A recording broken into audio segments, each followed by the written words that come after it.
Hello and welcome to Spirit Touched. We're going to have a little news from Israel, and I got this from their issue of 9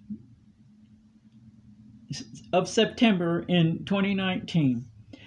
And the in the end, anti-Semitism will be rampant. Take a good look at the recent news stories. We recently talked about some of these things. Now let's take a closer look because it may give you a better answer to the question, are we in the end times? Yes, we are. Jesus urged us to pay attention to the signs. When he came as Messiah, those who could read and knew the scriptures ignored the prophecies concerning his coming. Why? Because his first coming did not fit their idea of how he would come. Today we are more worried about his second coming and the cares of this life. Jesus warned us not to do that. Luke 12:35 through 40. We are not to speculate about what's going to happen. Then the when, how, or the whys. There are only a few details in the Bible.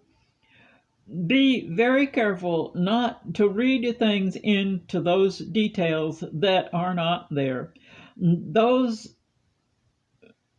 words in the Old Testament, the New Testament, and especially Revelation are hard to arrange in chronological order. Hebrews 1 and 2, and 1 Peter 4:7, 1 John 2:18. Yes, we are to expect that second return of Jesus. However, be careful how you look at global events as literal fulfillment of prophecies, but we are to be alert. Matthew 24:33.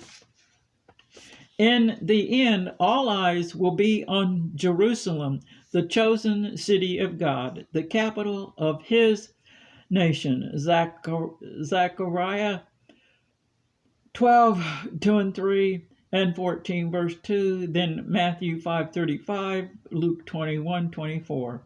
Worldwide anti-Semitism started when the Jews were dispersed into all nations, which was prophesied in Deuteronomy 4:27 and Ezekiel 20:23 and 24. The end of that dispersion began in 1917 with the pogroms in Russia.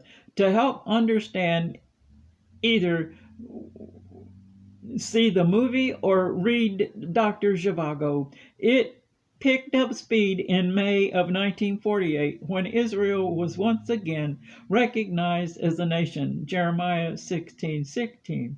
Now people are talking all those and are directing now people are directing all those anti feelings toward the nation of Israel. Their enemies are trying to drive them out of Israel, yet those feelings and actions will not stop the Jewish people. What's going on right now is a battle between God and Satan. What is the role of the church right now? The answer is to show the Jewish people how those Old Testament prophecies about Jesus were fulfilled at his coming in the New Testament. We do that with words and by showing them his love. Mike Evans and another family whose name must be protected for security reasons are doing just that. Pray for them.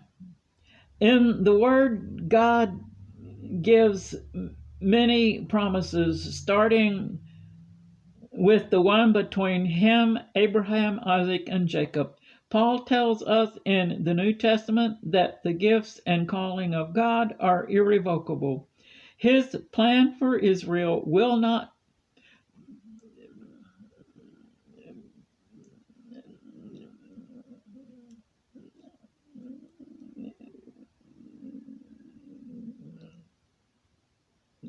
be held back. The only problem is when their relationship with God is disrupted via disobedience of those laws of Moses. Genesis 15:18.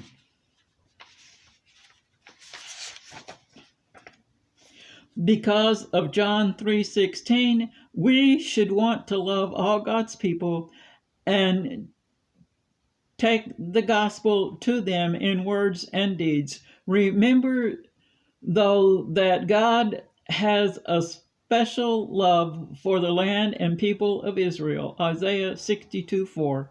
His eyes are always on Jerusalem, also known as the city of David. Psalms 87:2. Yes, those eyes are also on the church. Ephesians 5:25. That's why we are to love the Jews, Romans 9:1 through 5, but not blindly, because we are not to overlook their sin. Many Christians have failed in this respect because they do not understand this deep relationship between God and His chosen people. They do not understand that they are still His people and His nation. As people of the church, it's our responsibility to love Israel. How? When challenged, take a stand against anti Semitism. Support Israel and her people in prayer. See Deuteronomy 14:2.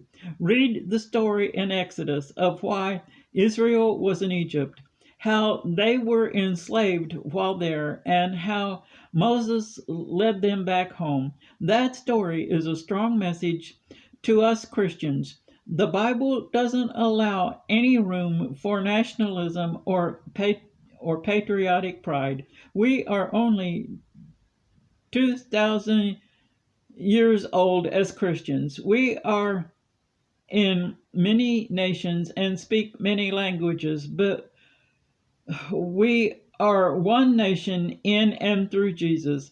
He is our common denominator. Leviticus 25:23 gives Israel clear instruction about their constitutional right to the land, plus emphasizes on the last please and puts emphasis on the last two words with me. Go back to Genesis 15:18 for the reason. When they first entered the promised land, God gave clear boundaries to the sections He gave each of the tribes. This assures us that the Arab Palestinians are not the original inhabitants of Israel. When the covenant was made, God gave a list of 10 groups who lived there from the Nile to the Euphrates River, Genesis 15:19 through 21. None of those 10 are Palestinians, who are also known as Philistines. They did live in 5 cities along the southern coast of today's Israel, known as Gaza Strip, during the Iron Age. The best known one of them was Goliath, the giant David killed, and Samson killed 1,000 of them. Those Philistines showed up around 2000 BC. What became of them? The answer is in Amos 1:8. God is in control. He has plans, and it will be accomplished right down to the smallest detail. He is not limited by government decisions, politics, borders, language, or agreements. He will carry out his word, Romans 11:28. We can turn the Jews from enemies of the gospel into his messianic children. The question is, are we willing to step out in faith and carry out our assignment? You may send your prayer request to heanswerstwo@gmail.com.